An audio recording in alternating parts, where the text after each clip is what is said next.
While we're waiting, I just wanted to make sure you guys were familiar with a couple of the unfamiliar faces in here. We have Lincoln Allen and Juliet Bolding from SWCA, the biological consultants for this project, joining us as panelists. Nice. Welcome. Thank you for being here. Oh, Rick's on here now. I'm moving Rick over right now. And do we know if Sarah's with us this week?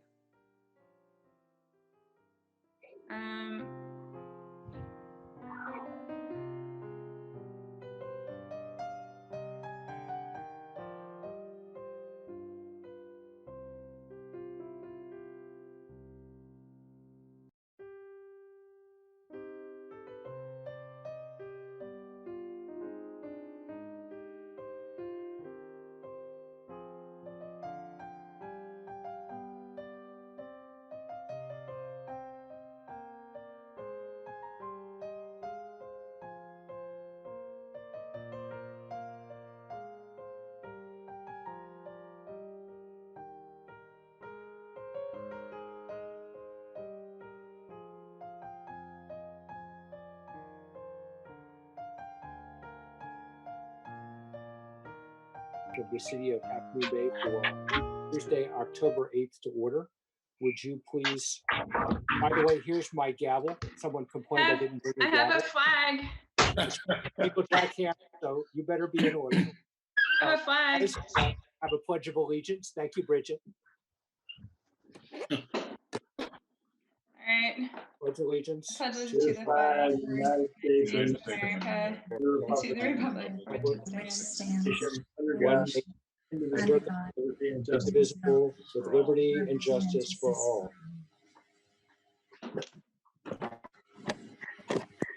That was better than the 36th party happy birthday I heard for John Lynch today. We'll send a shout out to him. So the next order of business is a roll call. So Bridget, could you please take attendance? Yes, Commissioner Polgar, not here. Commissioner Hernandez. I am present. Commissioner Holt. Here. Vice Chair Reddick. I'm here. And Chair Benjamin. I am also here. So currently we have the 4 commissioners. Great.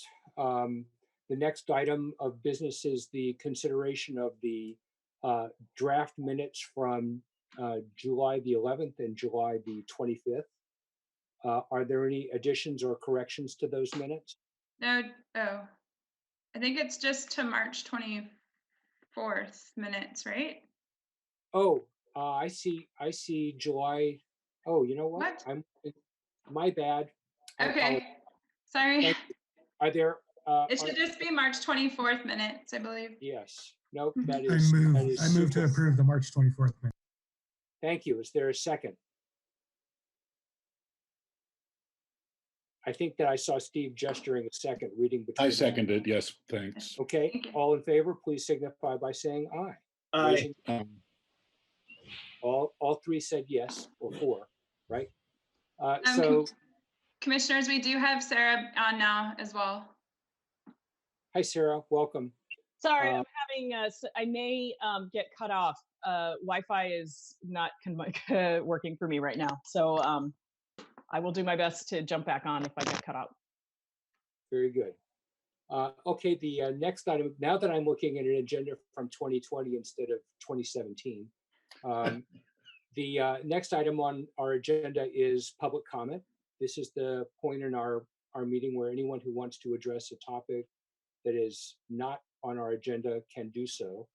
And I don't know if anybody is joined to do that virtually. Do we have any comments from the email or text that would qualify for this sort of consideration? I've checked my email and I have nothing. And I have 4 attendees. If they would like to speak, they can raise their hand. But I don't see anything at the moment. Okay, members of the audience, if you want to, now is a good time to unmute and speak up. Hearing no one, I will open and close the public comment section of our meeting and bring it forward to the next topic, which is our public hearing item. And the item we have is a coastal development permit for family residence and a turnaround. And I imagine the staff report for this project will be given by Brittany. So take it away. Thank you. All right, I'm going to share my screen and make sure you guys can see this. Okay, can everyone see it? Yes. Okay, great. Okay, so tonight I will be giving you a combined presentation on 2 projects. Excuse me. We will proceed as normal. I will go through the project details. The applicant for the single family residence is in attendance tonight and can be available to speak to his project. And then we will bring it back to the Planning Commission for clarifying questions, public comment, and Planning Commission discussion. So the 2 projects are located on Magnolia Street, immediately west of Highway 1. This is a dead-end street with no through connection to the highway. The Naomi Patridge Trail passes between Highway 1 and the dead end just to the east of the project site, with Seymour Street and the North Wave Crest PUD immediately south of the project site. To make sure everyone has a sense of the site, the top photo is taken from Magnolia Street looking east towards the highway, and the bottom photo is as viewed from the highway looking southwest towards the project site. So as a dead-end street, the Coastside Fire Protection District required construction of a new fire truck turnaround as a condition of approval for a new residence constructed a few parcels west of this project site.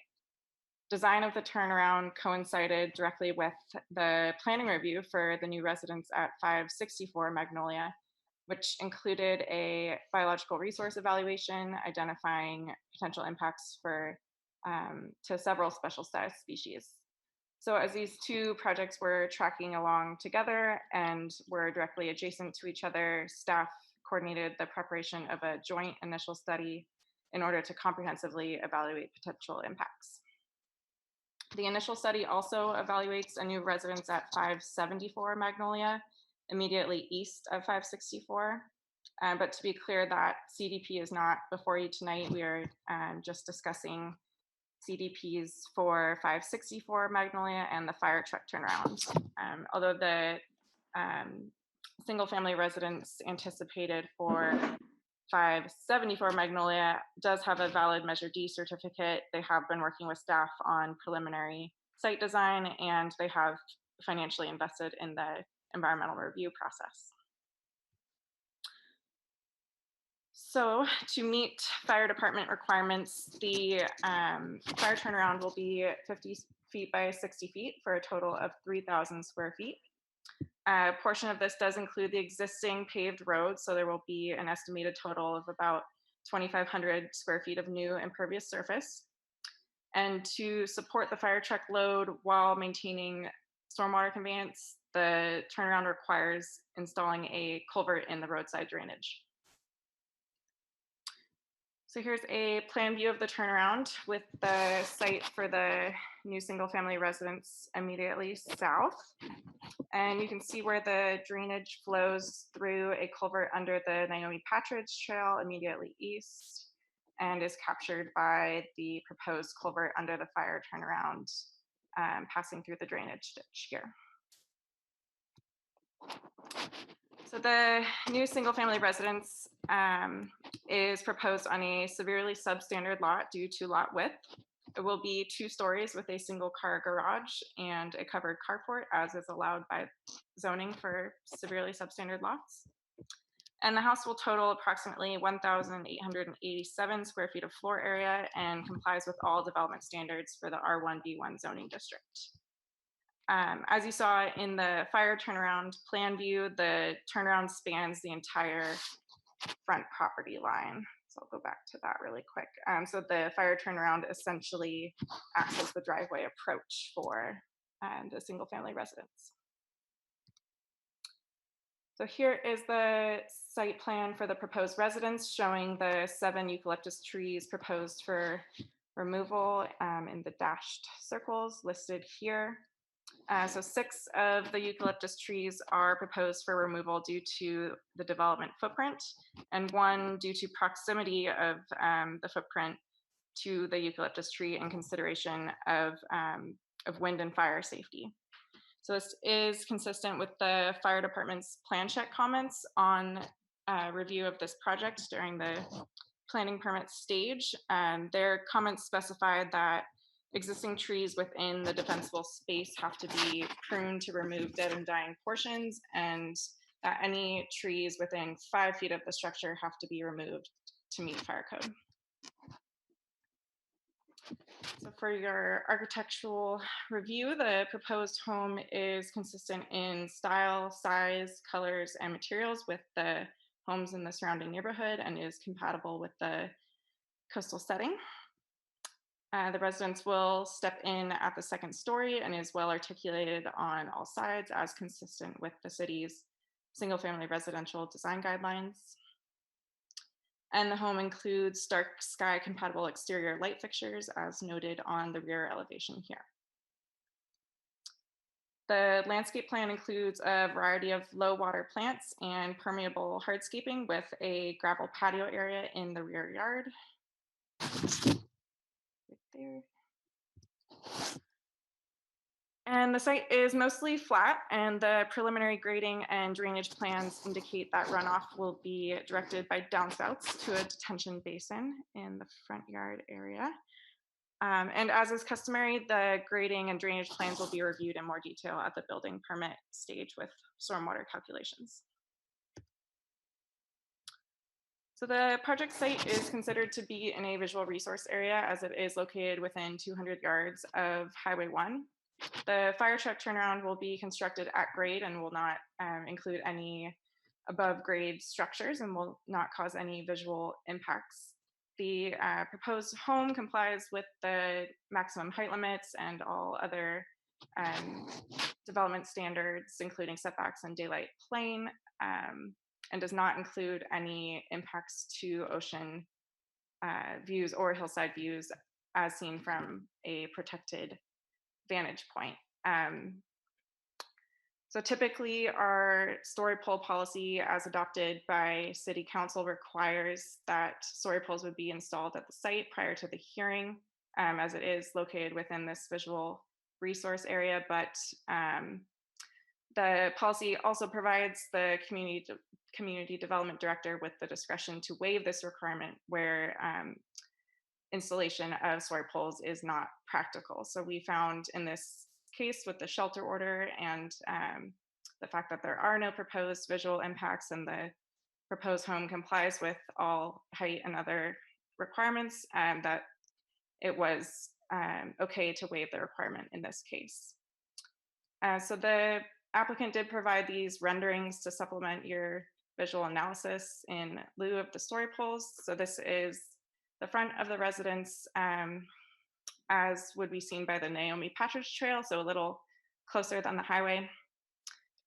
And then this is from the rear, also as would be viewed from the Naomi Patridge Trail. So with the proximity to Highway 1, we also must consider the city's noise element, which requires the community noise equivalent level for single family residences to be 40 decibels or less for the interior of the residence and 60 decibels or less for the exterior. Interior noise attenuation can be achieved with building insulation and other typical construction methods, and exterior noise levels are a little more challenging here where the 1906 subdivision did not anticipate the construction of Highway 1 in this location or the associated noise levels. So our noise element does include a standards table with a footnote that states that the exterior sound level standards can apply to the private usable yard of single family residences, which the city has applied in the past to mean that a specified portion of the outdoor usable space can meet this 60 decibel standard rather than the entire outdoor area. And this is how we are able to address the very few remaining vacant lots that are in this close proximity to the highway. So as provided to you in the memo this evening, staff is recommending conditions of approval related to the noise element to ensure that these standards are met, including with support of a qualified noise specialist. For biological review, a biological resource evaluation was conducted for the residential lot in August 2019. A red-tailed hawk nest was observed during the field survey, and the evaluation identified low potential for several special status species, included those listed here. Although the land use plan does include man-made intermittent drainages in the definition of riparian area, the biological report concluded that the drainage ditch and the project site as a whole does not contain environmentally sensitive habitat based on the on-the-ground site-specific conditions. This is consistent with the conclusions of the BRE for the citywide ditch maintenance program, which includes the Magnolia Ditch. It is also worth noting that the land use plan and the implementation plan, or the zoning code, define riparian area differently, and the BRE did not identify any riparian habitat or ESHA associated with the ditch. So the BRE did identify the drainage ditch as a potentially jurisdictional feature, so a formal wetland delineation was conducted. The delineation concluded that there is no evidence of wetland indicators that would constitute a one-parameter wetland under the California Coastal Commission's definition of wetlands, or a three-parameter wetland under the Army Corps' definition. The report identified potential regional water quality jurisdiction under definition of waters of the state. So city staff reached out to the regional office several times to consult on this, in addition to circulating the BRE and wetland delineation, but no responses were received. The delineation also identified potential California Department of Fish and Wildlife jurisdiction due to the ditch's defined bed and banks. And the city submitted a stream bed alteration agreement to the Fish and Wildlife as required under Fish and Game Code 1602. So the Fish and Wildlife did confirm that this notification was received and deemed complete, after which time they have 60 days to either provide the city with a draft agreement or notify us that one was not required, or if no action is taken, then work may proceed as described in the notification. And the latter is what happened. No confirmation was received within 60 days. After the 60-day deadline had passed, we did receive confirmation from Fish and Wildlife that work may proceed as described. So this is consistent with staff's expectations, as the ditch does not support aquatic habitat or wetland features. So with all this information provided by the BRE and the wetland delineation, staff determined that a CEQA exemption would not be appropriate for these projects, and a joint initial study and mitigated negative declaration was prepared. The mitigation measures primarily address biological resources, cultural resources, and greenhouse gases. One comment letter was received from the Coastal Commission, which was addressed through revisions to mitigation measure Bio 7 in the final draft document before you tonight. And pursuant to mitigation measure Bio 2, a rare plant survey for fragrant fertility, I can't say that, fragrant fritillary, has already been conducted during the peak blooming season, and none were observed in the project area. So to conclude, the proposed projects are both in conformance with the certified LCP, and the mitigation, monitoring, and reporting program ensures that all potential environmental impacts will be avoided or reduced to a less than significant level in conformance with CEQA. Staff is recommending approval of these two projects with the recommended motions on this slide. And staff is available for questions, as is the project applicant for 564 Magnolia. Thank you. Thank you, Brittany. So Commissioner, would you like to hear from the applicant before asking questions, or do you want to ask questions before hearing from the applicant?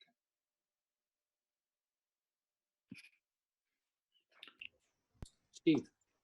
Well, I'd had the luxury of asking Brittany quite a few questions by email last week, so I'd be happy to hear from the applicant. Barring objection from other commissioners, why don't we do that? Okay. So if I the will. applicant, I'm sorry, Bridget, did you have something to say? I'll allow them to talk. Very good.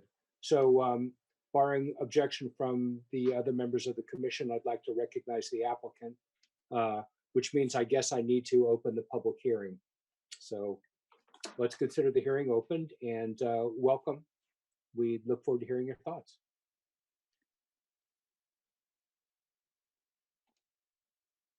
Or not. So you should.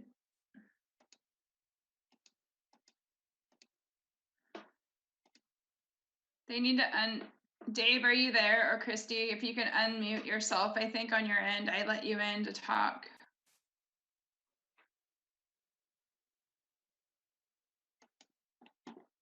I'm trying to unmute them.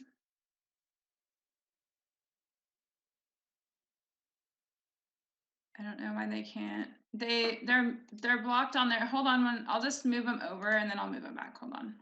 Let me see if this will work. And if that doesn't work, we can give you a chance to work on that and ask questions in parallel, and we'll break when they, because we're of course anxious to hear any thoughts they want to Yeah, share. I think that they need to unmute themselves on their end, and I don't know if they're on a phone or not. But they can't. I can't unmute that. I've opened it up for them to talk, but they need to unmute themselves on their end. As far as I can't unmute them.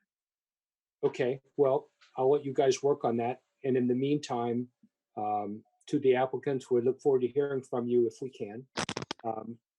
We'll, I've allowed them to unmute themselves, so. very good. If they're on the phone, can I just suggest that they may need to press *6? Yeah, Overnight. *6. Sorry, I didn't know if anybody knew that, but yeah. *6 on your touch screen or your phone. No? Okay, well, while we're working through that, let me ask the commission if they have any questions about the staff report before we go to the public hearing section. I'm not seeing any hands. Yeah, no, I there's had- not. Let's see. So Rick, and then I think I might have heard Sarah. Rick, after you. So I understand there's a project across the street where there will be a development. Looking at the map, I see what appear to be a Pizza Wedge lot to the east and a normal, maybe standard size lot to the west. I also am aware that there is a proposal for the project to the south where the Baptist church used to be, to convert that into 3 lots. And so just looking at this whole area, given that there is clearly an intention, foreseeable intention to develop in the entire area, and there's also, a substantial bit of urban forest in that area. I'm curious, have we looked at this whole area as like from the perspective that basically that entire urban forest is going to be chopped down in the foreseeable future? Has that been taken into consideration as part of this project as we looked at the environmental impact? And sorry for the aggressive language. I mean, it's property owners' right to remove trees, but just looking at this from a big picture perspective, it clearly looks like there's foreseeable development that's going to happen in this whole area. Staff. I can start with that. So yes, we do have a application for a parcel map on Seymour. We did ask the applicant if they would like to participate in this ISMND. They declined and will be required to do their own pursuant to SEQA requirements. eucalyptus forest does not actually extend onto their site, so they do have some different site conditions. So that said, we are looking at cumulative impacts to the extent that we can on the sites that that we're willing to participate. I will also note, I believe we got to this question in question 1 of the memo that you received today, and I apologize it came in late and you may not have had time to digest it, but the proposed tree removal will not remove the entire eucalyptus forest, and with the help of our project biologists from SWCA, we did look at cumulative impacts in the larger area for the species that do have potential to occur on the site, and there is a significant amount of habitat nearby. This was not viewed as a significant impact from the amount of tree removal that is proposed. That said, we have included avoidance measures to avoid any impacts to those species that may be seen on site during construction. And Oh, as go part ahead. of your, just want to, sorry, Jimmy, if that's okay, I'd like to just follow up with that question. Yeah, sure. So did you evaluate the project across the street? And did you evaluate a potential project to the immediate west and immediate east of this project? Do you want me to just jump Is in? there a point? I think there's a point of order from Winter. I'm not sure. Winter, Yes. state your point of order. Thank you, Chair Benjamin. I just wanted to add that, you know, one of the main reasons why the city chose this joint ISMND was to look at and address the cumulative impacts. Obviously, they were aware, staff was aware of a number of applications kind of brewing there, and this was you know, actually a much better and more efficient way to actually address those cumulative impacts. So under CEQA, there's a requirement to consider cumulative and reasonably foreseeable cumulative impacts, but not to the degree and extent that you would in an actual project application for those other projects. So that was kind of the point of doing this all together, thinking holistically, and there was consideration of cumulative impacts, although obviously not in the level of detail that you would get once these other projects actually have complete applications and go through their own CEQA process. Terrific, thank you. That was what I was looking for. If I can just follow up on his question. In general, I know that we have policies in terms of impacting different types of resources, and one of them is tree replacement policies. And I know that that's clearly applicable with native trees. Is there a broader urban forest tree replacement policy that is pertinent to this project?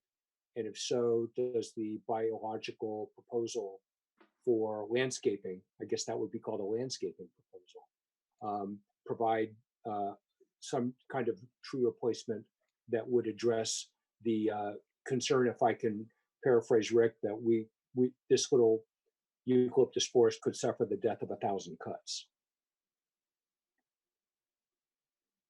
I'll take a stab at that. So the heritage tree ordinance does not protect eucalyptus trees, and that is the mechanism that the city has right now for requiring tree replacement. So that is not applicable here.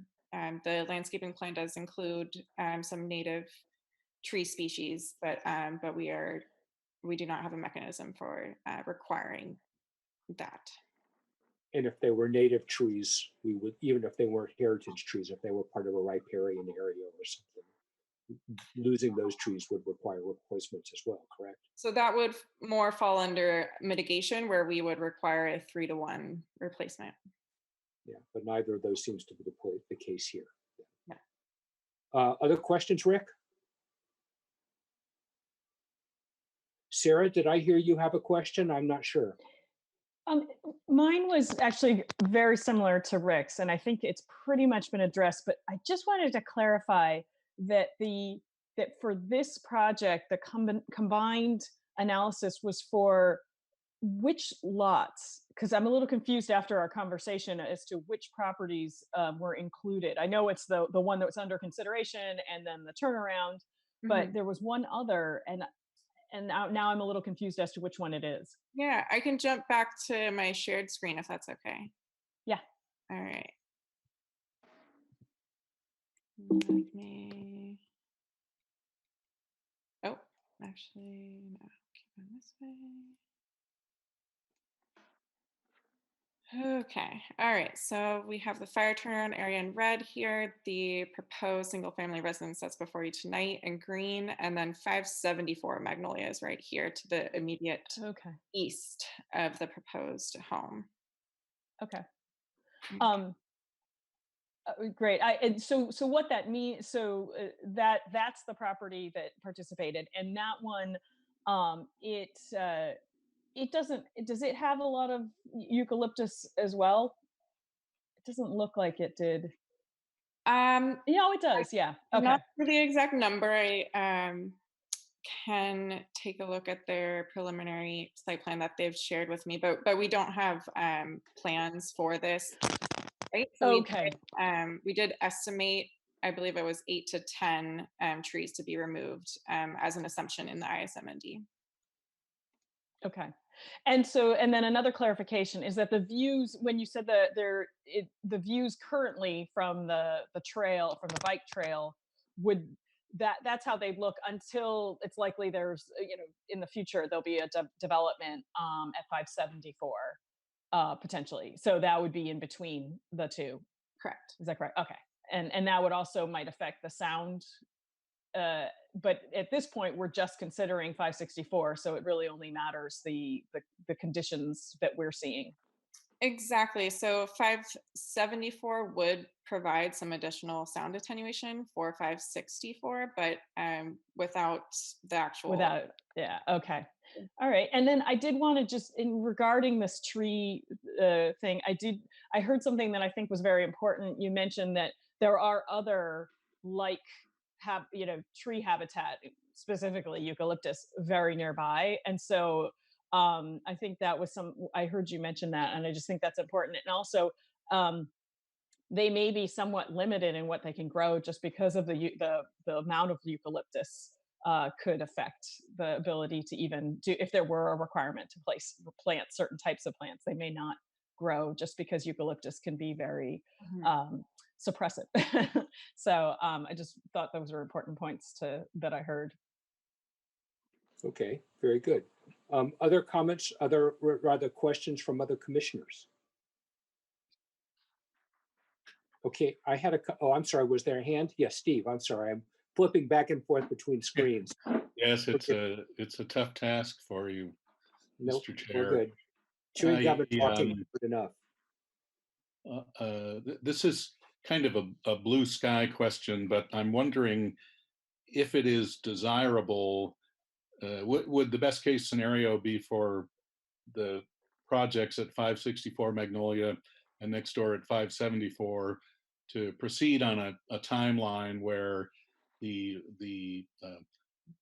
activity that is a threat to the bioresources there, the ground activity and the tree removal and limbing, if ideally those things could happen in the same season rather than over the space of 2 or 3 years. And second part of that question, if it is desirable, does the city have any ability to control that? And maybe that's unanswerable given we don't know the pace that either of these may proceed at, but I'm just curious. I see a hand from Winter. Yeah, if I may, I obviously am a lawyer, not a scientist, so I won't respond to the desirable portion of the question. But I would just point out that, I mean, again, you have here an environmental document that's a lot meatier and more thorough than you usually get with a single family home. And so you get the benefit of some really sturdy mitigation measures in there for the impacts caused here.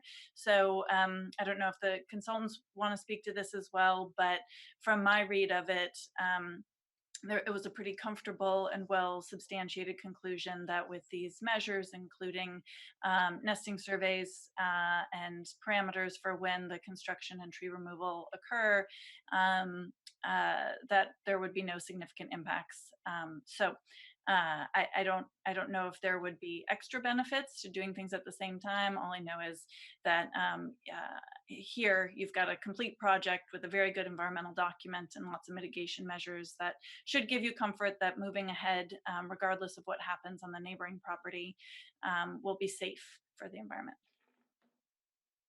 Just to, Jimmy, if I might follow up on that point, given Please. that Moz is here, as a general principle, the parameters around the timing of construction and the care that would be taken with respect to environmental impact would be followed for any other projects in the area.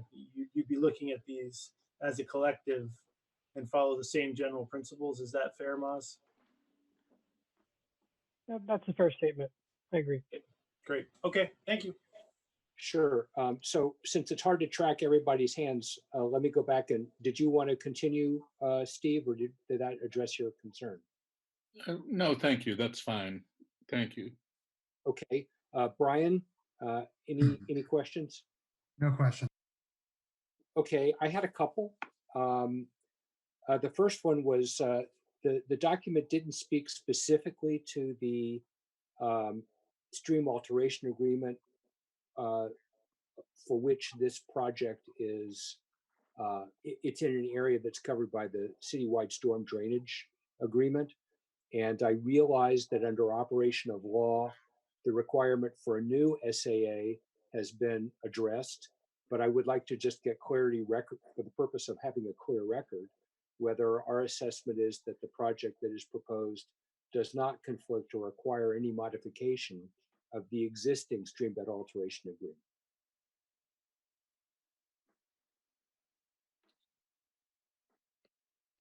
Moz, would you like to take that? Sure. Thank you, Chair Benjamin. Everyone, thank you.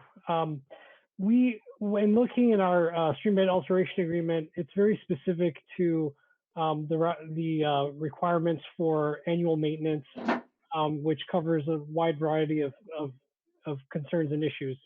Anytime there's any new construction that happens, what that does is, going through this secondary process, a separate process, sorry, that permits these newer improvements. That's my understanding. And what happens with our streambed alteration agreement is we will report on any improvements that any maintenance measures that we do. So if there's a culvert that is part of for example, in the future, we come back to this particular area to do any maintenance. What we would do is we have a requirement with our streambed alteration agreement for maintenance purposes is to report out what exactly we are doing. And so in that documentation for this upcoming year, if there's any work required in this, we would notify the water board, the Fish and Wildlife on the specific measures we're taking this year. And since this is a change, what we would do in this particular area is just note that these are some of the things that were previously approved. And just to keep clear record of what our operations are. But again, that's our understanding of it. We are essentially able to go back and do any required maintenance on these elements. But again, this is not an open-ended permit. We're on a time extension for 2 more years. There is, the Fish and Wildlife could come back and change some of our requirements or continue this program moving forward. So there's another opportunity for discussion of what what maintenance activities are allowed as we move forward. But for the next couple of years, we don't anticipate any maintenance activities in this area. It's actually from a weed abatement and a sediment transport perspective. We haven't noticed any changes to the flow line. We haven't noticed any major vegetation that's grown over, and we haven't actually done any maintenance at that particular location over the last, I would say 2.5 years, maybe definitely longer than I've been around. I see. Okay. Another question, and I appreciate that the Coastal Commission provided a couple of comment letters. One of them suggested a wider area for the survey of raptors and songbirds. I think they suggested 500 feet for raptors and 300, which was more than the original BRE. I don't know if this is a question for, I'll leave it to Brittany. I think you could probably answer it, but if you want the consultants, that's fine. Yes, no, it's a easy answer. That was the Bio 7 mitigation measure that I was referring to earlier, where we did incorporate those larger buffers that were noted in the Coastal Commission's comment letter. And there was a little bit of a curiosity to me in the BRE when we described the list of sensitive species. It was clear that there was a long list of them that were possible, and then it was narrowed down to a smaller list of the frog, the fragrant F word. I don't know exactly what it. And I believe that I'm not sure if it was an omission or maybe it was my omission in reading it, but I was sort of expecting to see raptors identified as a special status species under our local coastal program, because they're identified as special status in our LCP. I will have Lincoln and Juliet add on, but the BRE did list these species as having potential to occur, including the observed red-tailed hawk nest, and proposed mitigation measures appropriate to avoid any impacts to these species. Yeah, I did feel like they were addressed in terms of the precautions, but I just wondered why they weren't identified in the list of local special status species. That was my curiosity.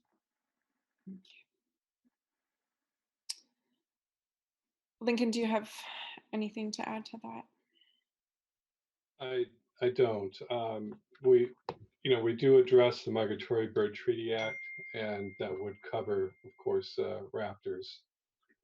And so to that degree, we are considering raptors and other migratory birds that with potential to occur in the area, and then the mitigation measures that we are using would protect those species.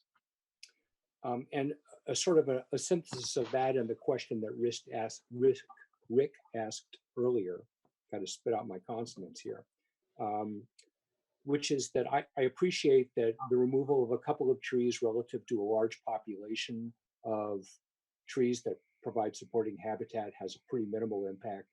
What is the framework, the scope in which we're saying it's minimal, so that we can understand if this little group of eucalyptus is completely eradicated in the course of development in this area, which might be reasonably foreseeable? Have we had an impact on habitat, or are we saying Half Moon Bay at large has so much habitat that this eucalyptus grove could disappear and it doesn't matter? It is not significant. I can go ahead and speak to that. So there are a number of surrounding habitats. For example, the North Wave Crest area that is south and also to the west, that would,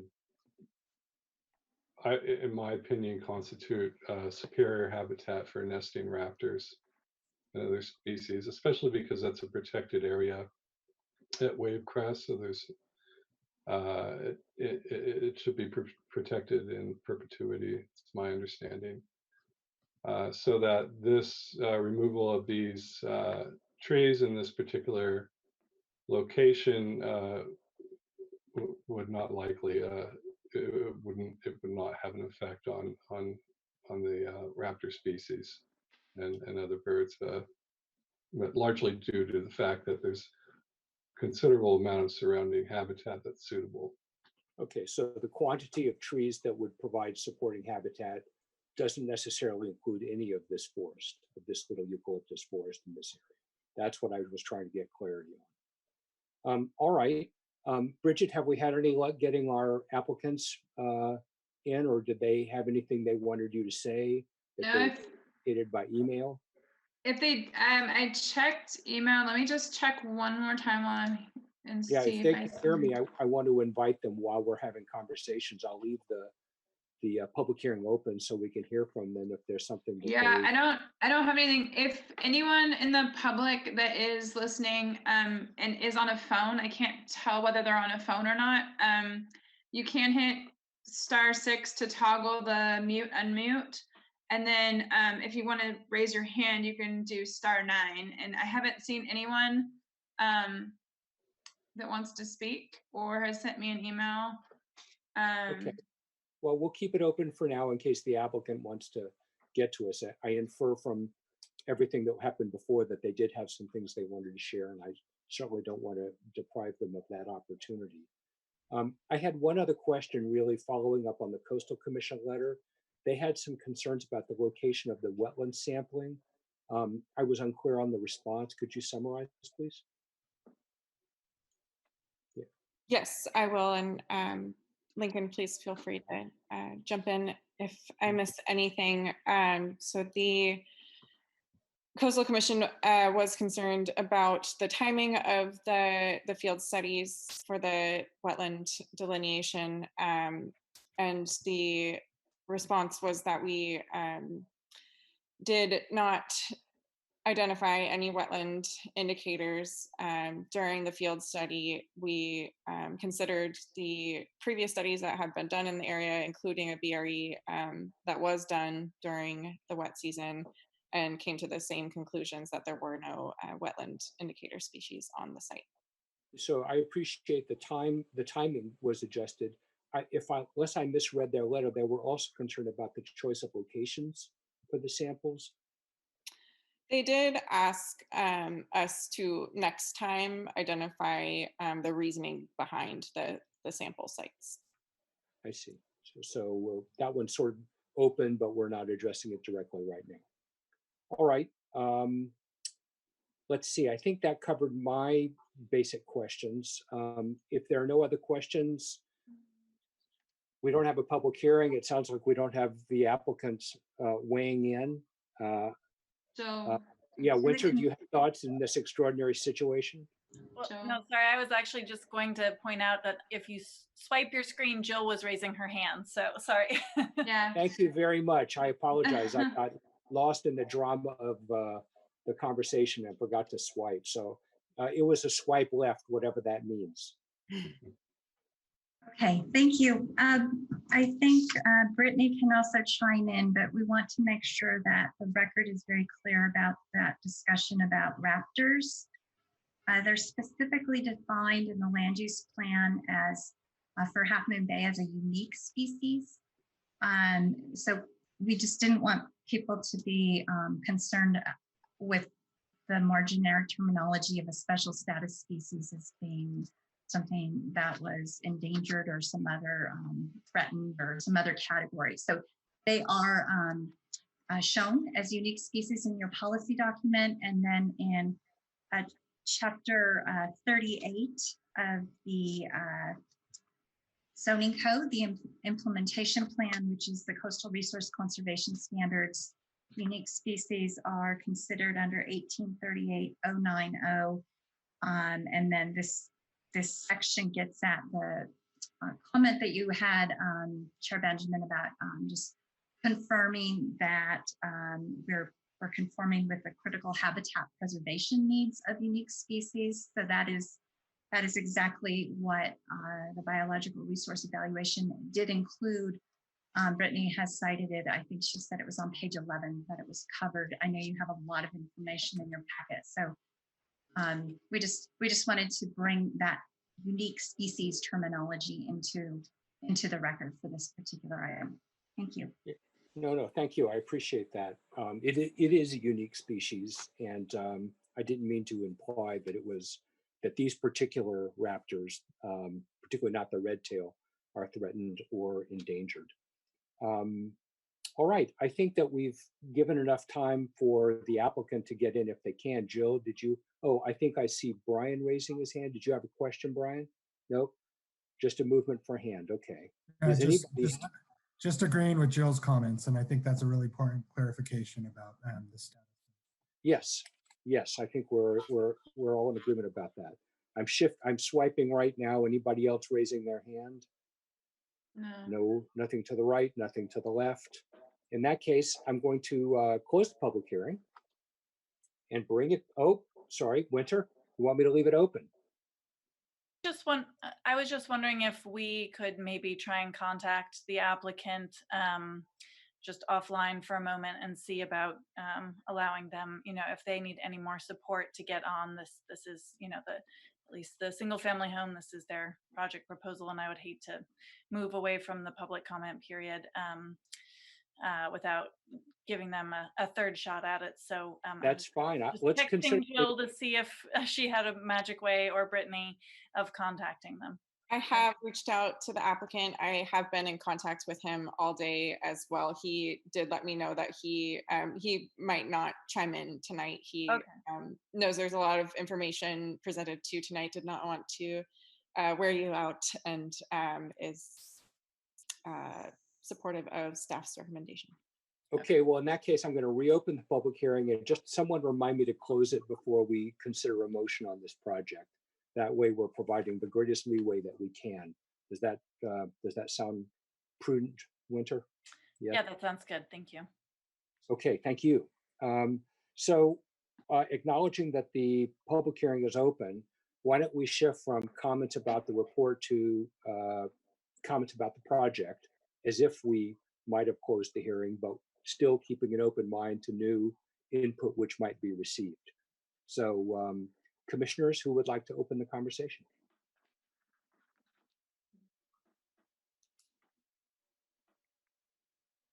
I'm seeing no hands going up. Well, I will if nobody else wants to. Thank you, Steve. You have the floor. Yeah, so I guess you'd say my interest in this when we first got the packet was knowing about that dense small forest eucalyptus and the plan to potentially do two houses there.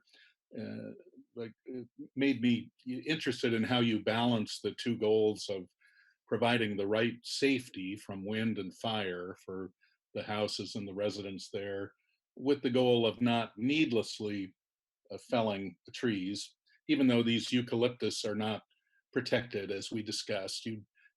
Nobody wants to, without purpose, fell those trees. I've walked by there a couple of times, and yeah, it's true that between the two projects, we're likely to remove about 17 eucalyptus all told. But obviously, when you see how dense that is, it would be impossible to ask people to live with less than that, with those pretty mature trees towering overhead. I think the good news that I observed there is, even after the project at 574 Magnolia is done, it does seem to me that there would be a significant number of trees between that lot and the bike path and Highway 1. So I think that will be a good thing. I'd also echo what Mr. Allen said a moment ago. If you go west on Magnolia from that grove, maybe 100 yards, there's another more substantial grove of eucalyptus that is, I'd say, roughly 3 times the size of this one we're talking about. And of course, south of the west end of Magnolia, where Wavecrest begins, there is an even larger resource of eucalyptus and cypress trees. That the cypress trees there actually have had a pair of red-tailed hawks nesting in it now for 3 winters in a row, which is a good thing. I 2 other brief comments. I respect the process that staff went through, getting the Coastal Commission comment and strengthening the bio resource measures. I do think that the noise challenge with these 2 lots is going to be a significant one. 574 being even closer to Highway 1, no doubt will be even more significant challenge. I do note that the the highway there is elevated, I would guess about 5 feet above the surrounding land. So that will help a little bit in attenuating the noise. That's all I have for now, Chair Benjamin. Thank you.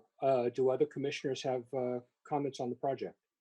I'm swiping right to see if I get any hints. Yes, Rick, I see you now. You've got the floor. So, first of all, I think this is the architectural design looks great. I think it's an interesting project from a design perspective. It fits into the neighborhood. It's consistent with many projects in the neighborhood, and they've done a good job of managing within the space that they have. So I think I'm very pleased with that from an architectural perspective. I think the concern, and by the way, as a lay person, not a trained environmental engineer, but as a lay person, I actually ran by that lot earlier today, and I've been by that lot many, many times over the years, and I would say that there's nothing there that strikes me as being any kind of permanent wetland in either of the criteria mentioned in the the criteria we look at. So I don't see any issue with that. The concern I have, though, is when I look at the landscape plan, it seems, given the impact to the current space, the landscaping seems rather paltry in comparison to what's being removed. And so what I would love to see or consider is, can we do something a little more robust? I mean, the largest tree, I think, is a New Zealand bush tree or box tree or something like that. And what I'd love to see is something,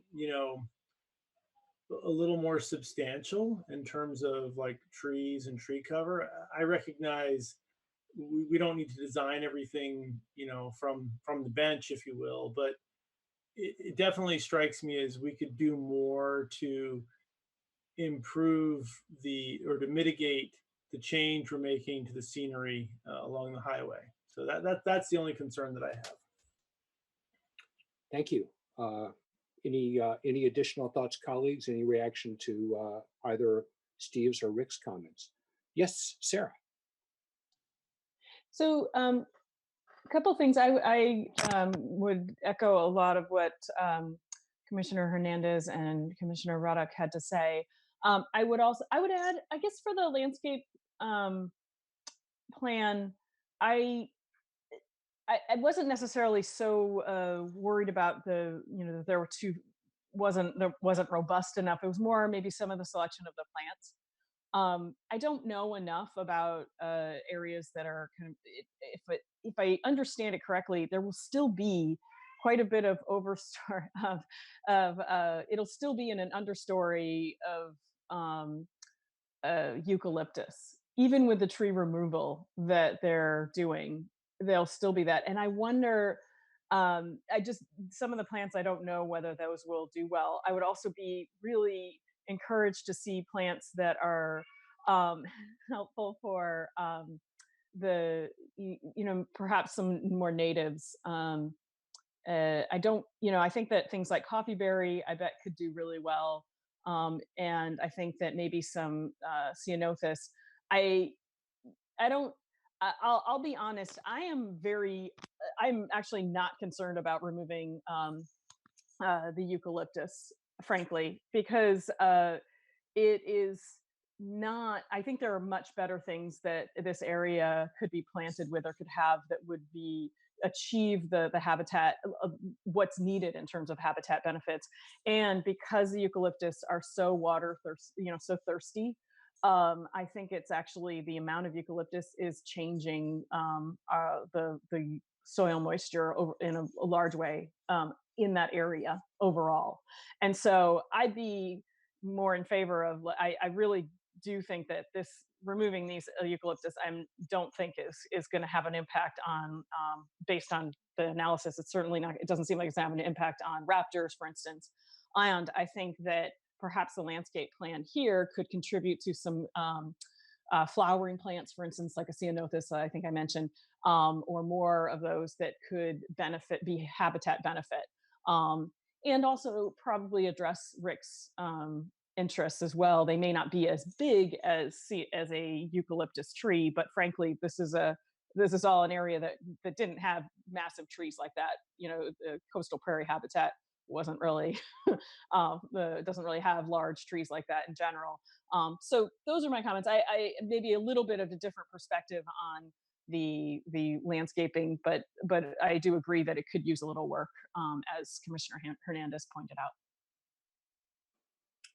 Very good. Thank you. Brian?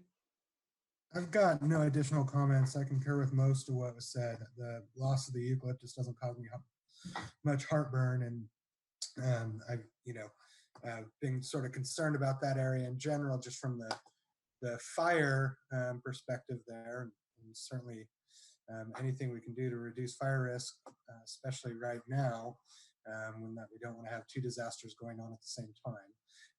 I'm certainly in support of. So, and I think I just want to note that staff has really gone above and beyond from a CEQA perspective in terms of evaluating this project, and so I think this is a good example of really making every effort to answer questions that normally wouldn't necessarily apply to a single family home like this. So a lot of robust analysis here, and I'm comfortable moving forward. Thank you. Sarah, did you raise your hand? Did you have something else going on? No, just showing that I concurred with what Commissioner Holt was saying. I see. Okay. So I just wanted to share. Oh, I'm sorry. Yes, Commissioner Reddick. No, I apologize for interrupting you. I realized I was incomplete when I was talking about the tree issue in my earlier comments. And I meant to say that when Brittany responded to my questions by email and shared with me the fire department process and what they require, that I felt we were achieving the right balance between the safety of the property and the residents without going overboard on needless tree removal. So that was quite the right approach, and the guidelines service, the fire department guidelines serve us well there. Very good. So I did have some thoughts beyond the questions I asked earlier, but before I do, I'll just ask Bridget, has anything come in? I don't see anything. Okay, fair enough. I see Brittany was clairvoyant. She was shaking her head no too. So all good. Nothing in my email and nothing. Okay. So first, I think this speaks to the wisdom of having a 5-member commission staff with a lot of different expertise. I think this project is better because of the work that's taken place, and I appreciate everybody's questions.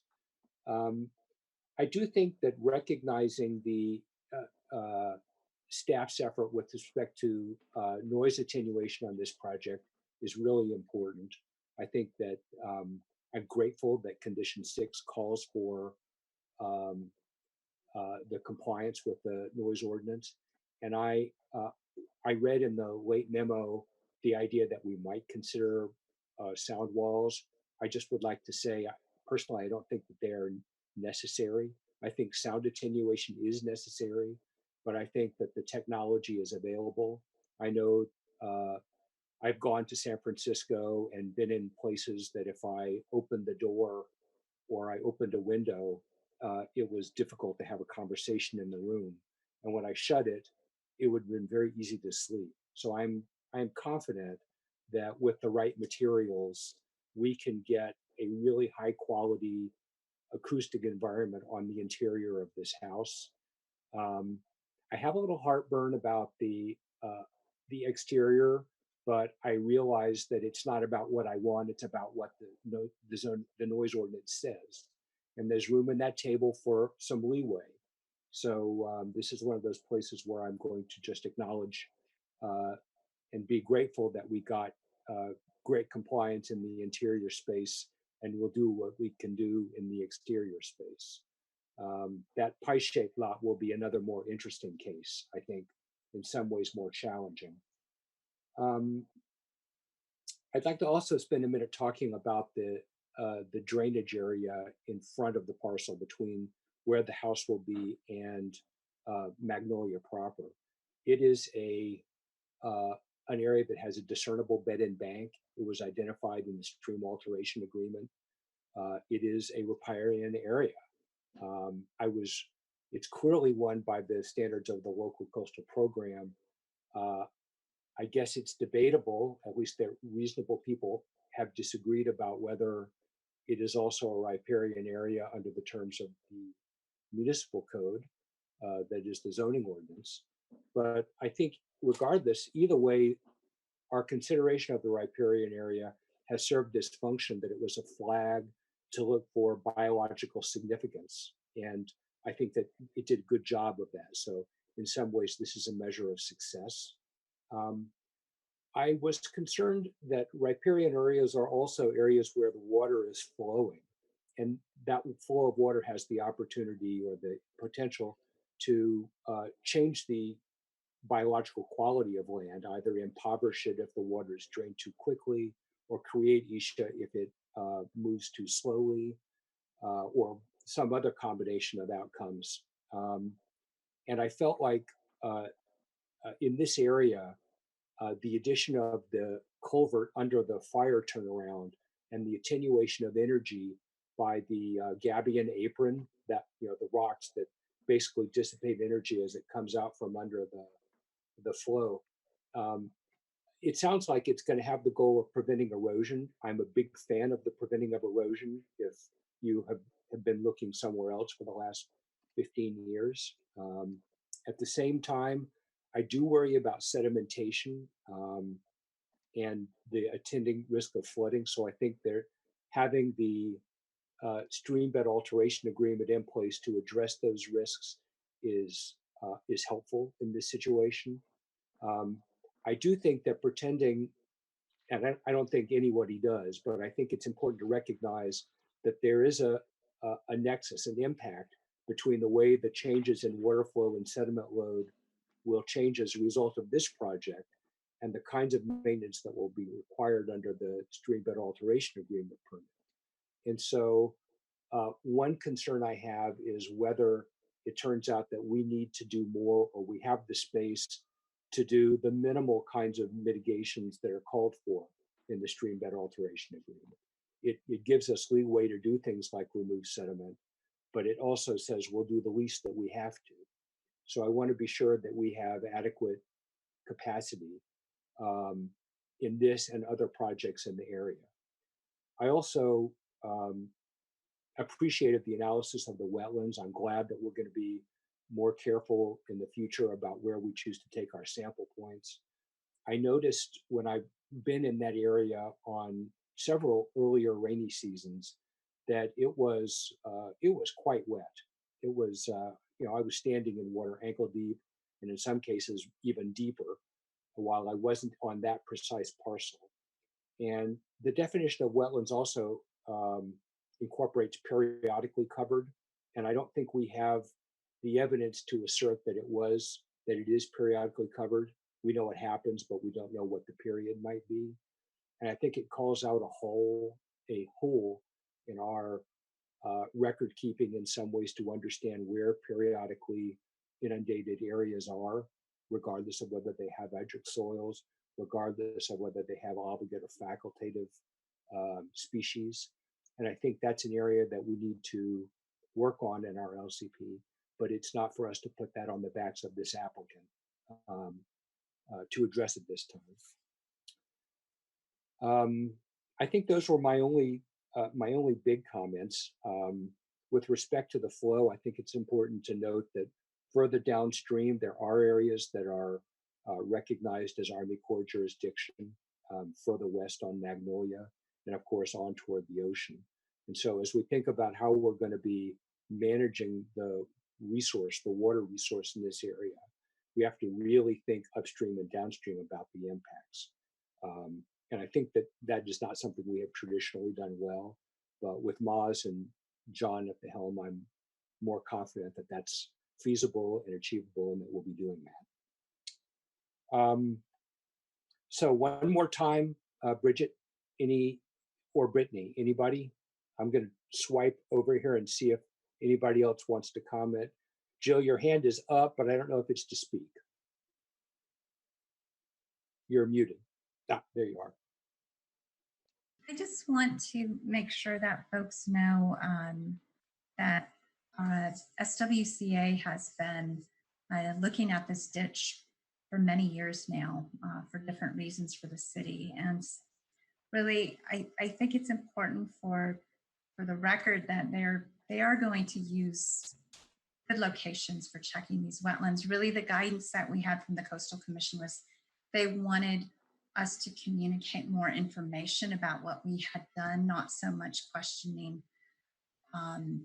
what we would do in any particular case, not necessarily questioning this particular case. But Lincoln Allen is here. I don't know if there's anything else to add to this, but this SWCA actually is the same biologist who worked on the ditch maintenance programming document from 2013 that we've referred to quite a few times tonight. So I just think it's really important because they came to the table to answer these kinds of questions, to make sure they have a chance to maybe explain a little bit more about how they do that. Yeah, Lincoln, anything you want to add to the conversation here? With regard to the sampling locations, the biologist that conducted that is, very experienced in conducting wetland delineations. He's also a botanist, and I think he chose carefully. I do want to say that, and I concur with Jill there, saying that it wasn't. The comment wasn't so much as if we had sampled in the wrong locations, but rather that they wanted a little more background and understanding of why we chose the locations we did. Was there another hand up? I heard a voice. No, I just want to comment on the rigor of what we're doing in this particular biologist firm. I feel a lot more confident where we are today and the folks that the city employs to look at things than some of the things I've seen in the past. So kudos to the rigor, and really appreciate I know it may seem torturous to the applicant to go through this, but I really appreciate the rigor the city's gone through to make sure we're doing the right thing the right way.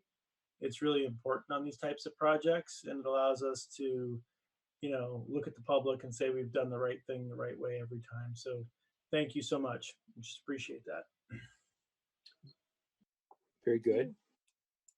And I'm just swiping back and forth to see if anybody else has any thoughts. I will note that on one of the sheets of the plan for the project, I believe it was sheet C1, there was a reference that the turnaround would be built by others. And I assume that the context of others here was the applicant for the house was saying that they were not building it, that it was going to be funded otherwise. But I wanted to get it on the record so there was no confusion about who was paying for what. Would staff care to clarify? Sure. As part of the application for 544 Magnolia, the applicant was required to put the fire turnaround as part and develop it and implement it. So once once we get approval, then the applicant is allowed to move forward with an encroachment permit and move forward with the construction with city inspection and oversight. Okay. And let's see. I think that is all of the comments that I have. If no one else has a comment, and we have, okay, then in that case, this is me closing the public hearing and inviting a motion on this item. Looking for a hand. I just wanted to ask if anybody else had any concerns about the landscaping before we move forward, or, I mean, Sarah had, I didn't hear anything, but just wanted to confirm that nobody else had any concerns. Speaking from the chair, I'm sorry, Brian, did you have a thought? I just wanted to get Jill's comments on that because generally we have a standard condition and staff works with the applicants on details of the landscaping. And so our comments can kind of be taken and incorporated in that. Jill, did you want to weigh in? Sure. I think we wanted to summarize what we heard just to make sure that we understood the direction. We're always happy to collaborate with the applicant on the direction that we receive from the Planning Commission for things like the landscape plan. It is a unique site with eucalyptus understory is a really hard place to grow nice things. So I think we'll need to revisit it a bit with this applicant and see how much row clearance they have. For example, in the front yard, maybe they can have a little more flexibility in the backyard. We may have to consult with somebody like a botanist at SWCA or elsewhere, some of our landscape folks to confirm a plant list. We always review plant lists against the invasive species list for San Mateo County.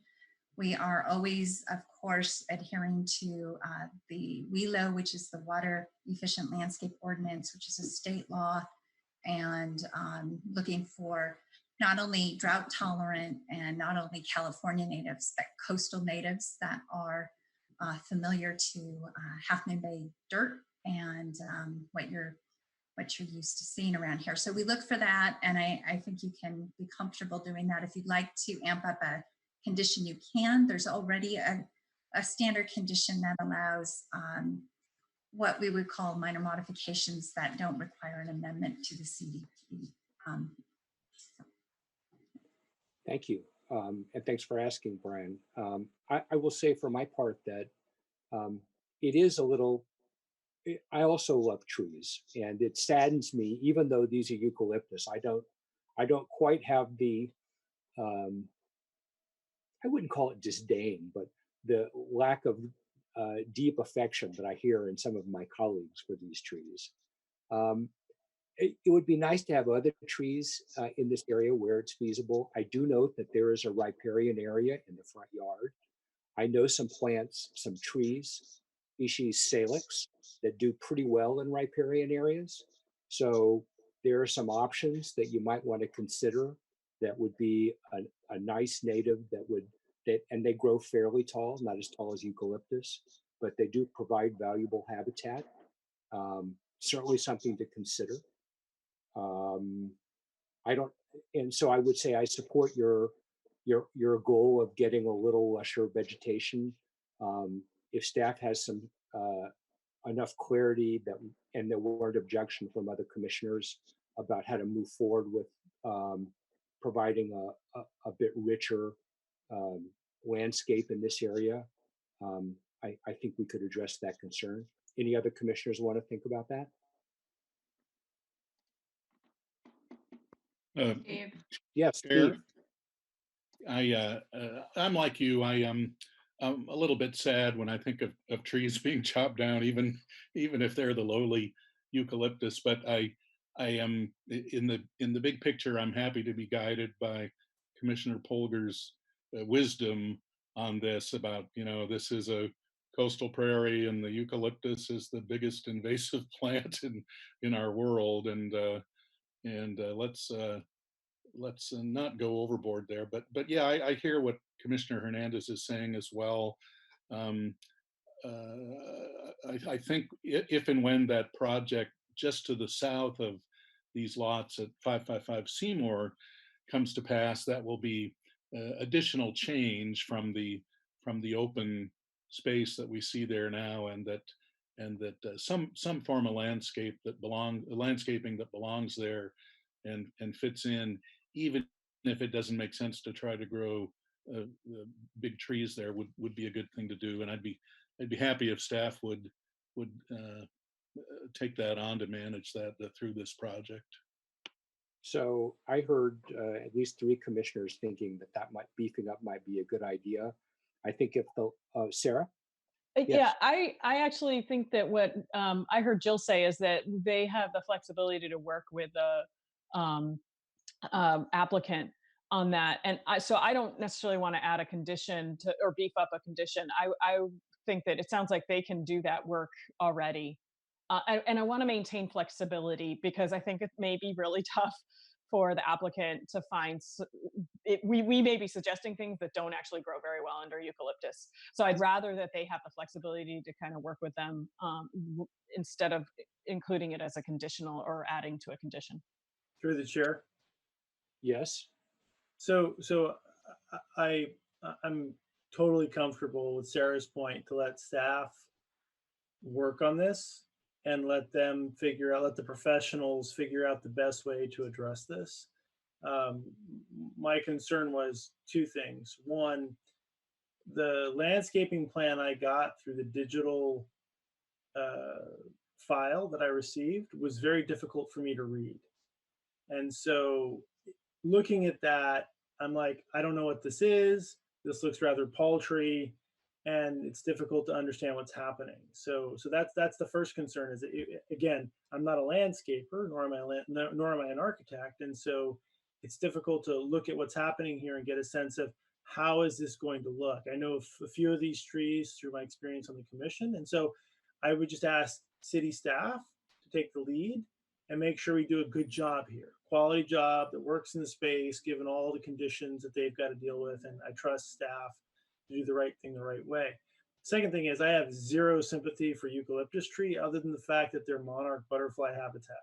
That's the only reason I really care about them. They do look nice, would love to replace them with other trees, understand the fact that basically all trees of any size are invasive to Half Moon Bay, but there's an expectation the public has that we're going to protect the way things look. We're going to preserve the quality of the scenery around Half Moon Bay. And so that's the standard that I expect city staff to rise to, and I'm sure they will. And so I trust the professionals to do that. That's it. I will add that salix grows well in the presence of eucalyptus. The evidence of that is across the street from my house, and I also respect staff's ability to make the right choices. They know more about vegetation than I will ever know. So I'm not here to prescribe, but I think I'll also add that salix is not invasive here. It's a native here in riparian areas. So there's an opportunity there to play a little offense and improve habitat quality while doing other worthwhile things. And I thought the ceanothus idea was a nice one if its feet don't get too wet. But again, that's staff wizardry. That's not my specialty. If there are no other comments, I would entertain a motion.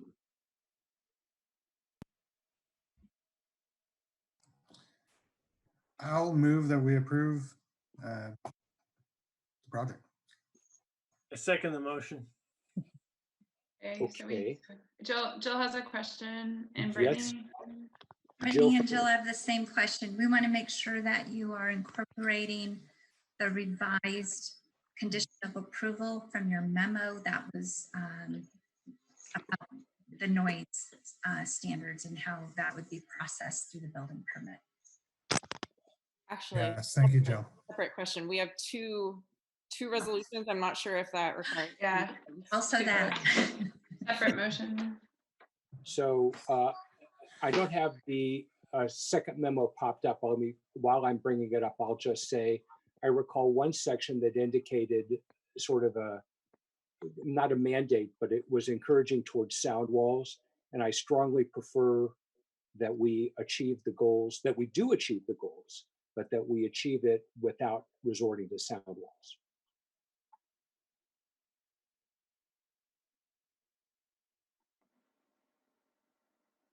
So maybe you can just remind me what the other change in the memo was, because I've got to dig it out. So we were recommending strengthening the condition language to require a sound attenuation fence, and for these sound attenuation measures to be prepared under the direction of a qualified noise specialist.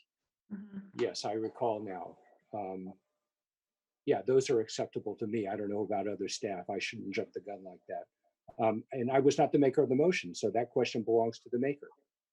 I'm fine with that. I will support the motion. So we have two resolutions. Correct me if I'm wrong, Brittany, but we have a resolution for the House. I'm sorry, it's just because we don't have a hard packet in I'll pull it up. I'm pulling it front of us. right now. So we have the resolution for the approval of the House and then the separate resolution for the approval of the fire truck. So Yes. the first motion, I guess, would be I move to approve PDP 19-017, 564 Magnolia Street with the revised conditions as provided in the memo.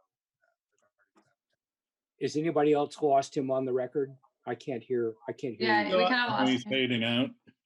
So, you want to try again, Brian? I will try again. Can you hear me now? Yes. Much- Everybody else mute, please. Okay, so I'll move to approve PDP-19-017 for Magnolia Street with the revised conditions as provided in the memo to address sound attenuation. Okay, that is a motion. Second. That's Hernandez. I second the motion. Okay. Is there any discussion of the motion? No. I see Jill's squawking. Okay. Go ahead. Probably Winter might be as well, and Brittany. Matter of order, we want to make sure that you adopt the CEQA document first. Thank you. That needs to be done. So you actually have 3 bullet points to work your way through this. And I think Yes. Brittany's slide, we should have maybe added an S there. And I think you're. No, I jumped over that, and that's okay. So if the maker will withdraw the motion and withdraw the motion, rookie CEQA move. I move that we adopt the mitigated negative declaration and the associated mitigation monitoring and reporting program. For both PDP 19-106 and PDP 19-107. And I second the motion. I think I heard Commissioner Polgar beat you to the punch. So it's been seconded. Did I not? It's fine. Oh, We're all okay. good. The Okay, motion very is good. seconded by Sarah. All Great. right. Is there any discussion on the mitigated neg deck and the mitigation and monitoring? Okay, roll call vote, please, since it's hard to hear voices. Okay, so Commissioner Polgar, Yes. Commissioner Holt, Yes. Commissioner Hernandez, Yes. Vice Chair Reddick, Yes. and Chair Benjamin. Yes, motion is approved. Motion 5-0. Very good. I would entertain a motion on the coastal development permit for the fire truck turnaround. So I'll move that we approve PDP-19-016 for construction of a new fire truck turnaround. Do I second? There was a spoonerism there. I believe that the PDP is 19106, not 016. Yeah, thank you. 1916. My dog and I approve, second the motion to approve PDP 19-106. Okay, so the motion has been seconded by Commissioner Hernandez's dog. Is there any discussion on the motion? Looking for hands and not seeing any.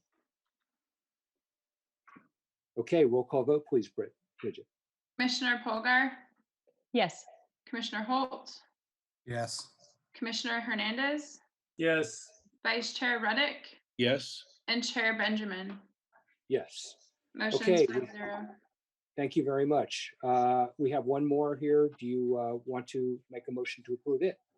Yeah, we'll go right on through. I'll move to approve PDP-19-017 for a new single-family residence at 564 Magnolia Street with the revised condition as provided by staff. Okay, is there a second on that for purposes of discussion at least? I second it. Thank you. So I just wanted to get one clarification. As I read the staff report, there were alternatives for achieving the goal of compliance with the noise element. One of them was, well, maybe it would be a combination of things. One was through materials and construction of the walls and windows and so forth. A second was a sound attenuation fence. A third was a sound wall.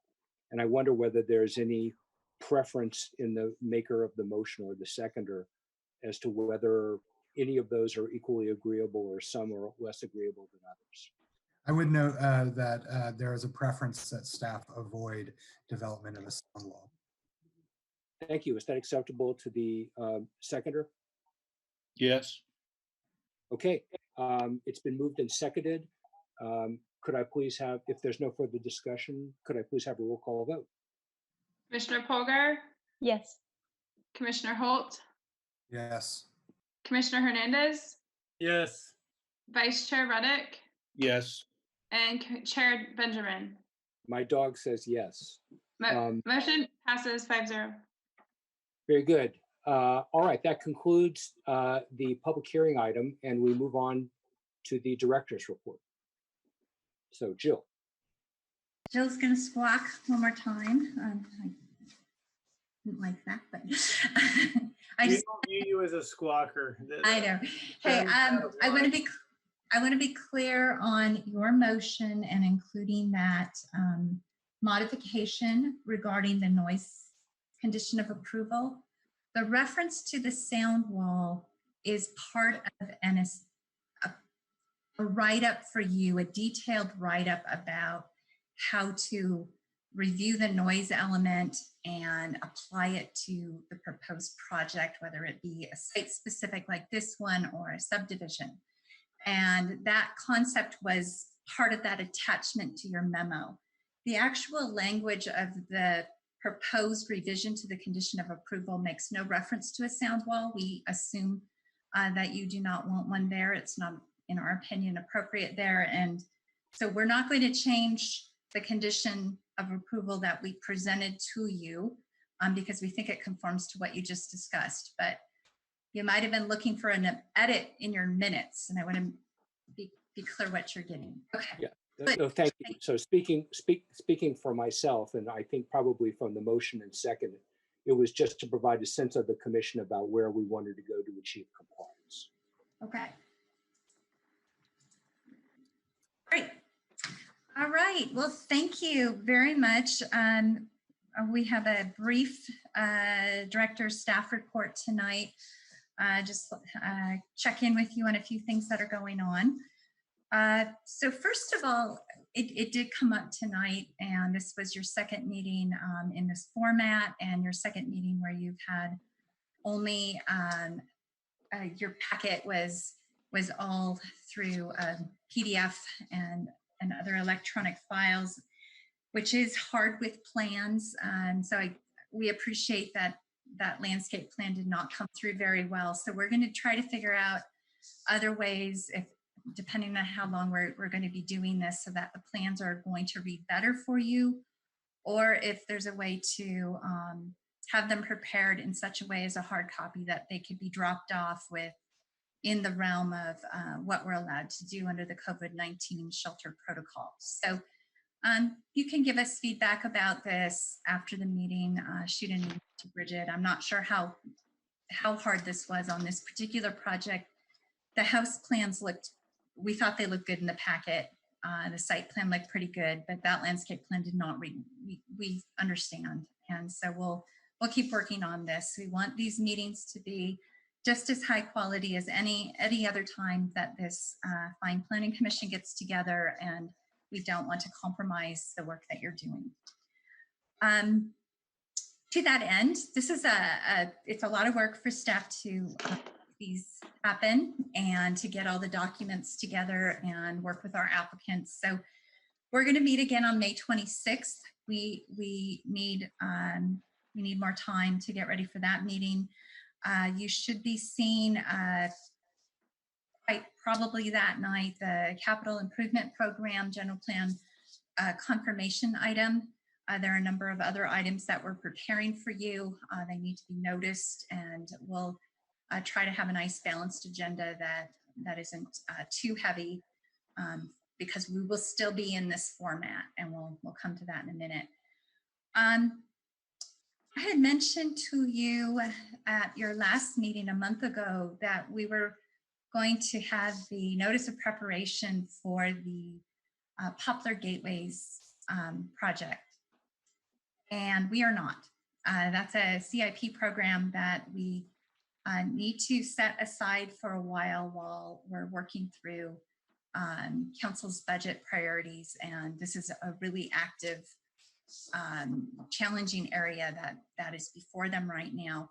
That said, I was hoping that either there's 3 people here that could tell you about. We had a phase 0 part of the Poplar Gateways plan. It was do it now. It didn't need to wait for the plan, and it was the vertical access. And either Maz is going to jump in and give you an update about that. Thanks, Maz. Thank you, Jill. Through the director, just wanted to touch base on our Poplar vertical access. That project, we had received an informal bid prior to shelter in place, and we were working through that project, and we City Council acted on the 21st of April to award a contract. So we are moving forward with that project. Given that it's in an open environment, we've met with the contractor and have gone through the process, and are looking at receiving a COVID-19 work plan. And the project is moving forward starting on Monday with a planned closure of the vertical access for up to 2 months. We're targeting opening it up back prior to the 4th of July holiday. And we're going to be moving forward on it, given that this is a prime opportunity to improve that safety hazard and impact the least amount of individuals. Great. Thanks, Maz. All right. We are also, in addition to trying to make the best use possible of planning commission meetings and kind of bunching projects together, we're doing that with the community development director items as well. And so tomorrow we do have a full agenda, and I just want to ask you a couple of questions. I want to make sure the commissioners received that agenda through your Half Moon Bay email. Bridget has signed you all up for that. We talked about this recently, that we really are trying to up our game in making sure that all the administrative decisions are easy for people to find, and that the Planning Commission in particular is aware of what's brewing with our shop, because we're not always in sync with you like just the day before our hearing. Tomorrow's meeting has 4 items. 2 of them are administrative review, not requiring hearings. They are for accessory dwelling units. One of them is on Valencia and in Miramar neighborhood, and the other is on, oh, excuse me, not Valencia. I apologize. It's on Highland in Highland Park. And then the other one is on Magnolia, actually across the street from the area that you were looking at tonight. So if you went out there and you saw the sign posted in a yard across the street, that is for an accessory dwelling unit. And per our accessory dwelling unit ordinance and state law, we are not, we do not have hearings for those. There's objective design standards and a very specific process for how we review those. The other 2 items will have hearings. They also both involve ADUs, however, but they have hearings because they involve additional construction, proposed development as part of them. One was, again, back to Valencia. That is a 2nd-story addition to an existing single-family home, 1-story single-family home, and a new detached accessory dwelling unit is proposed there. And the other one is a proposed new home on Kelly, and it's in an R3 zoning district, and the house would also have an accessory dwelling unit with it. And we actually had to take that one to the Architectural Advisory Committee because there were some things that we wanted to really confirm with regards to that design. It's located in 2 different visual resource areas. And at the time they were seeking a very small variance. The Architectural Advisory Committee gave really clear direction, and the project's design has been revised to the point that I'm very comfortable taking this item from having had it go through that review. So if you have feedback about that, do let us know. We're still just getting used to the relationship of working with our Architectural Advisory Committee for these kinds of projects that are a lot smaller. And they don't need CEQA and the kinds of things you did tonight. So back to the City Council will be hearing a their item for May 5th. They're going to be having another update on the COVID-19 response. That has been a lot of work for your staff throughout the city, your community development department staff. About half of us are working almost full-time dealing with the COVID-19 response. The shelter order is incredibly challenging to implement and enforce on quite a few things, and the city attorney's office has also been having to support it. It's settled down a bit because we are learning about it. That said, the original order was put forth on March 16th. It was updated by the San Mateo County Health Officer on March 31st. That's the order that we are under now, and it is in place through May 3rd. That order made significant changes to the original order. It prohibited almost all construction. It prohibits almost all landscaping. There's all kinds of other things that come into play in terms of land use, and our role has really been to help support education in the community about it. You know, it's not, we didn't write that code, and it's very hard to explain some aspects of it. We are not public health experts by any means. There are very well developed, frequently asked questions put out by San Mateo County staff to help us all implement the order. I spend over an hour every Monday on the phone with all the planning directors and catching up on challenges that we are having with implementing the order and seeking consistency in it. There's a lot of gray in some aspects of it, and there's a few frustrating parts of it as well. That said, yesterday, as I'm sure you are all aware, the order has been extended through May, and we are eagerly awaiting to see what the details of the order will be, the extended order, understanding that there will be some revisions. We don't know what that includes. Once we know what they are, we'll update all our materials, all of our education, all of our practice, and we'll shift again if that's something that we need to do. And clearly there's a lot of other components to enforcement that you will hear before the City Council with regards to gatherings and beach use and a number of things like that that are really the sheriff is doing the lead work on that. That said, the sheriff's dispatch is taking calls for all kinds of land use things and referring them directly to our staff, to our community preservation specialists, and we are trying to unload them from those calls.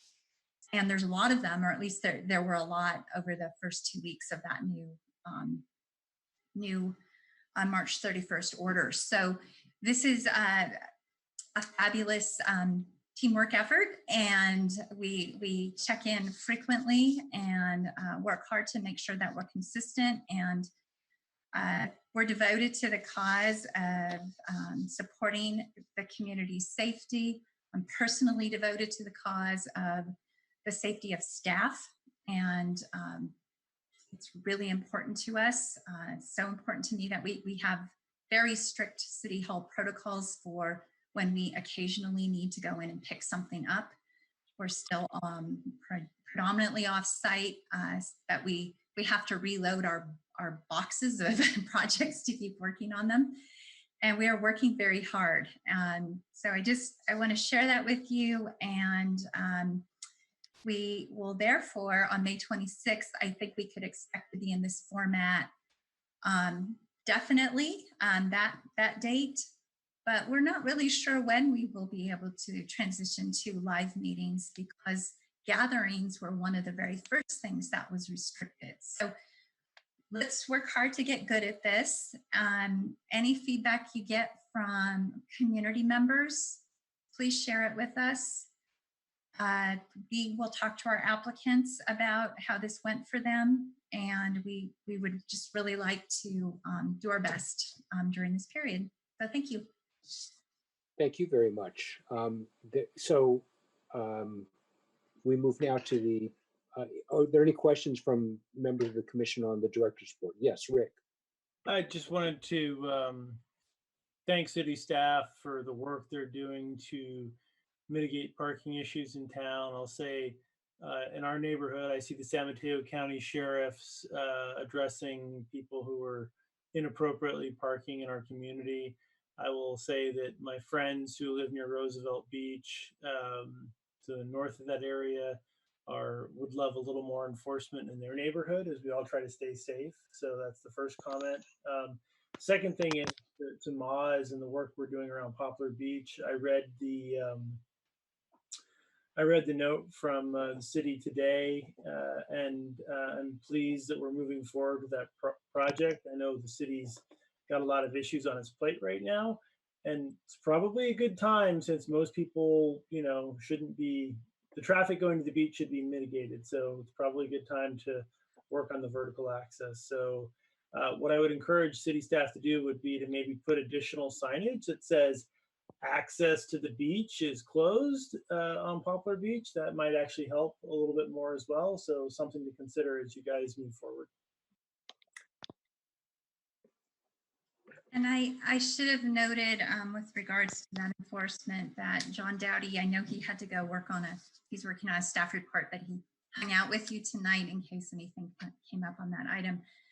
John and his staff, Todd Seeley, the superintendent of public works, and all of the crew have been out and doing everything according to COVID protocols, but also putting signage everywhere it's needed. They move it around when they learn that there's a need in other locations. I know Moz has been involved in some of the discussions and decisions about how to deal with traffic and parking enforcement and other items with it. So lots of busy people. Right. Okay. Thank you. Anybody else? I'm just having to swipe back and forth to see if anybody had any other. Yes, Commissioner Holt. Well, I just wanted to echo and say thanks to staff. I know and kind of being in a similar situation of being in a public agency and having to sort of immediately make that shift to working remotely. I'll just say it's exhausting, these Zoom meetings and managing everything else. And I think you guys have done a really good job with the signage and the parking management. And I think everybody should probably recognize that it's only going to get worse as the summer picks up. And I would love to, I think we're going to really need to start thinking about how we manage trash and some of those sorts of things as just to mitigate the crowds that are going to inevitably continue to come over here. But I've really appreciated everything moving forward, and I was really pleased to see the Poplar vertical access moving forward, because I really think those are the type of projects that we can move forward now, and I think it's important to move forward capital projects, because that's really important stimulus and investment into our economy right now that need to move forward. Thank you. So anybody else? Not seeing anybody. Yes. Yes, Sarah. Was there, Sarah? Hi. Yes. I again echoing Commissioner Holt's and Commissioner Hernandez's comments, and thanks for all of your hard work. And I did want to make one additional suggestion for Poplar. I think it's great that that is moving ahead. I will say, just based on my own work and having a big construction project going forward, that I've gotten a lot of questions about whether it's essential work. And so just being very careful to be able to make that case to the public and just being clear about that, because I think that'll help. I do think that there will end up being conflicts and challenges during construction because of the demand, the interest in getting out there. And it'll be doubly hard because of people's attitudes about, it varies a lot how people view what's appropriate or what should go forward, et cetera. So just making sure that that's very clear to convey if requested, I guess. And then I would also say I am a bit concerned though that that this will essentially displace a lot of parking and pressure on other areas that are even less capable, like in neighborhood. Already Poplar Street is seeing a lot of parking, et cetera, and that shouldn't be going on right now. But I just think that it may displace that to other streets that are even less able to handle that. So I'm sure that's already come up, but I do see that as a concern. So I just wanted to raise those two things. But I am really excited to see the Poplar project moving forward. That's fantastic. Okay, thank you. Commissioner Benjamin, Chair Benjamin, if I could I just want to follow on to Commissioner Polgar's statements about the essential projects. And I know it's been a little bit frustrating for a lot of us because each of the county public health officers have come out with slightly different orders and directions. One of the notes that we had got from the county health officers in the East Bay was that access to parks and open space is an essential service, and it's an essential public health benefit, and that projects that support access to parks and open space are essential projects that need to move forward. So I know that clear direction hasn't necessarily been there in San Mateo County, but that's something that we're working under, and I agree with that. Very good, Commissioner Reddick. Yeah, well, I'll be quick, but I add my heartfelt thanks to staff for working so hard and doing such high quality work in these stressful times. Please know that the community sees what you're delivering, and we really appreciate it.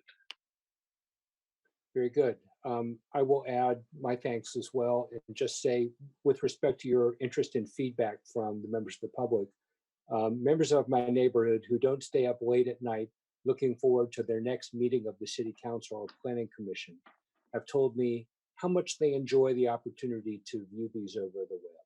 So while it can kind of be difficult for us, there's a segment of the community that actually really values this format and the opportunity to even participate. Although I don't know that the people I have in mind have actually weighed in. Chair? Yes.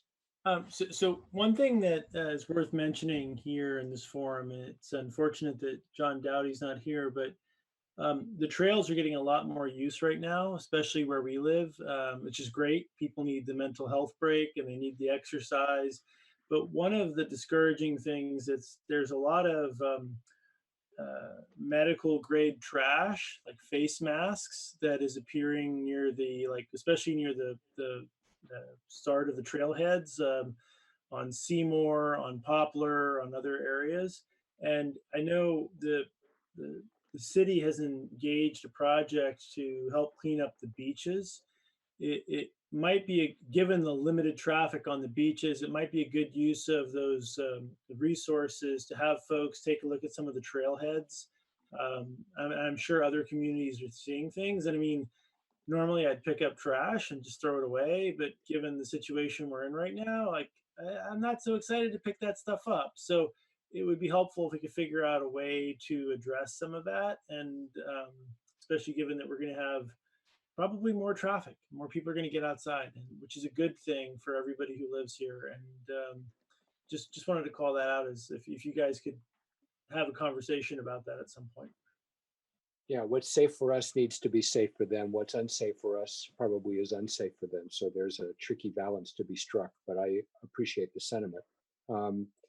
It is true that there are other neighborhoods that are experiencing the kind of unwelcome visitor attention that might, in another safer time, be appearing at one of our beaches. I appreciate the other end of Pilocitos, which has the shortest access to the coastal trail of any place in the city, except at the north end next to Guerrero and I forget the name of the other streets there. And we've had quite a bit of parking in that area.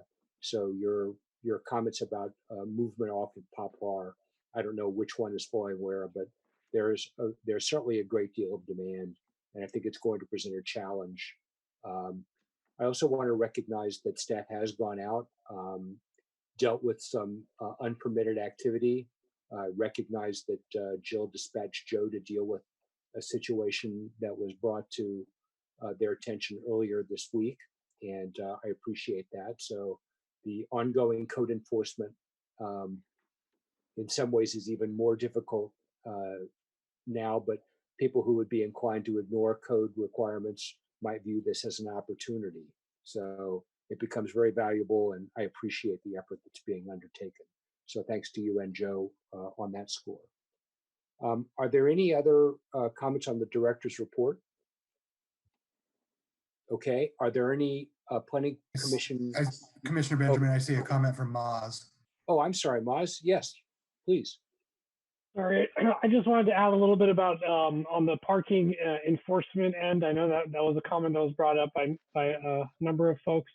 I just happened to run into Captain Lopez at Poplar Beach on Monday when we were meeting with the contractor, and he actually mentioned on the coast side over this past weekend the sheriff's office ticketed about 1,000 vehicles for improper access to public beaches and parking and parking for access to some of these beaches. And I believe he said it was about 300 in the Poplar neighborhood.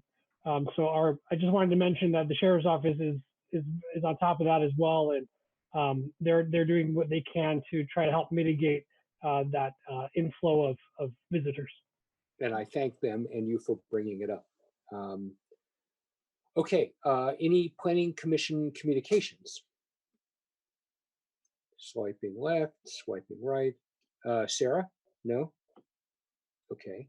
I will just mention in passing, perhaps it should have come up earlier, but with respect to the shelter in place order and the constraints in the county health order with respect to using the coastal trail, the guidance I read was that if you were doing exercises and you were not close to people, it would be acceptable to have your mask off. But if you were close to people, particularly if you were doing something rapid, like riding a bicycle or jogging where you were really putting a lot of moisture out, it was important to have a mask and use a mask as you approached and would be in a position to have contact with other people. I just want to note that type of precaution doesn't seem to be widely exercised. And I'm not sure what we can do about it, but it represents a somewhat different flavor of challenge than the one pertaining to parking. That was the only comment I had. If anybody has any other thoughts.